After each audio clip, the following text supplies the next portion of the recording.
सभी श्रोताओं का रामायण की कथा में हार्दिक स्वागत, अभिनंदन। आज के इस वीडियो में आप सभी के सामने प्रस्तुत है रामायण की कथा का एक शीर्षक लक्ष्मण सुग्रीव संवाद।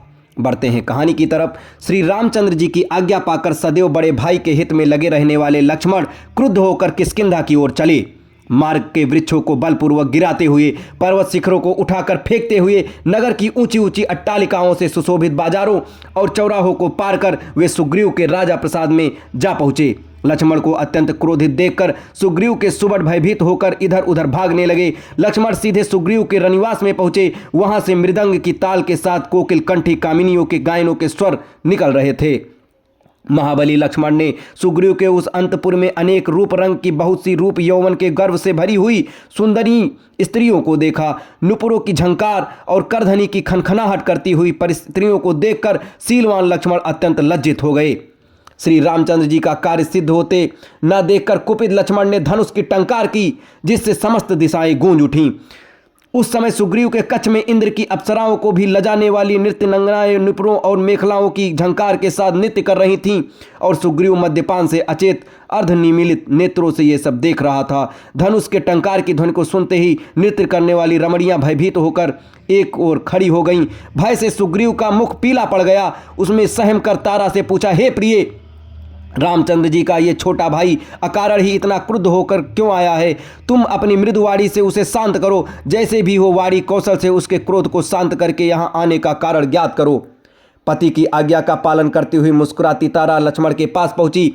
अपने सम्मुख सुंदर युवती को पाकर ब्रह्मचारी लक्ष्मण ने अपने क्रोध को नियंत्रित किया और अपनी दृष्टि झुका ली। लक्ष्मण को दृष्टि झुकाते देख तारा का भय खत्म हो चुका था। तारा मृदुवाणी में बोली, हे रघुकुल श्रेष्ठ, आपके इस क्रोध का क्या कारण है? क्या हमसे कोई अपराध हुआ है? यदि आपके दास सुग्रीव से कोई अपराध हुआ भी है तो आप जैसे उदार एवं क्षमाशील महापुरुष को उसे क्षमा प्रदान करनी चाहिए। वे आपके सेवक हैं, कृतज्ञ नहीं हैं, और न ही वे कपटी एवं मिथ्यावादी हैं। आपके उपकार को वे सदा स्मरण करते रहते हैं और आप दोनों भाइयों का ही गुणगान करते रहते हैं।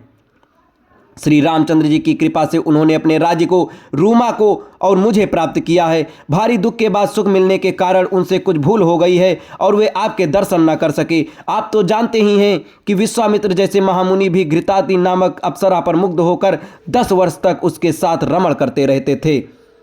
फिर सुग्रीव तो एक साधारण व्यक्ति है। हे राघव, मैं हाथ जोड़कर प्रार्थना करती हूँ कि आप उन्हें क्षमा कर दें। मैं आपको विश्वास दिलाती हूँ कि वे श्री रामचंद्र जी के कार्य के लिए राज्य का सुख मुझे, रूमा को और अंगद को भी छोड़ देंगे, और जब तक जनक दुलारी सीता जी को श्री रामचंद्र जी से नहीं मिला देंगे तब तक शांति से नहीं बैठेंगे। वानरों के सरदारों को बुलाने के लिए दूत भेजे जा चुके हैं। आज ही वे सब लोग आने वाले हैं। उन सब को लेकर वे आज ही सीतापति के पास जाएंगे। आप क्रोध त्याग कर मेरी बात पर विश्वास करें। मैं कभी मिथ्या भाषण नहीं करती। तारा के वाक्यों से शांत होकर लक्ष्मण सुग्रीव के पास पहुंचे। लक्ष्मण के पहुंचते ही सुग्रीव अपने आसन से उठकर खड़ा हो गया। उसने एक ओर रूमा और दूसरी ओर तारा थी। लक्ष्मण ने क्रुद्ध होकर कहा, हे वानरराज, संसार जितेंद्रिय, दयालु और कृतज्ञ राजा का ही सम्मान करता है। जो किसी मनुष्य को सहायता देने का वचन दे और देकर भी उसकी सहायता नहीं करता, उसे आत्महत्या जैसा महापाप लगता है। शास्त्रों में गौघाती, चोर और अपना व्रत भंग करने वाले के लिए जो प्रायश्चित का प्रावधान है, परंतु कृतज्ञता के पाप का कोई प्रायश्चित नहीं बताया गया है।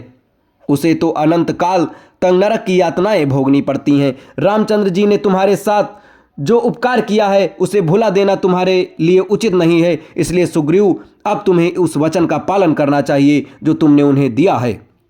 लक्ष्मण की बात सुनकर सुग्रीव अत्यंत नम्रता के साथ बोला, हे रघुकुल तिलक, श्री रामचंद्र जी की दया से ही मैंने अपना खोया हुआ राज्य फिर से पाया है। इसलिए उनके इस महान उपकार को मैं जीवन भर नहीं भूल सकता। मैं जानता हूँ वे अपने अपूर्व पराक्रम से सीता को चुराने वाले राक्षस को एक क्षण में नष्ट कर सकते हैं। केवल मेरा मान बढ़ाने के लिए वे मुझसे सहायता मांग रहे हैं। इसके लिए मैं उनका अत्यंत अनुग्रहित हूँ।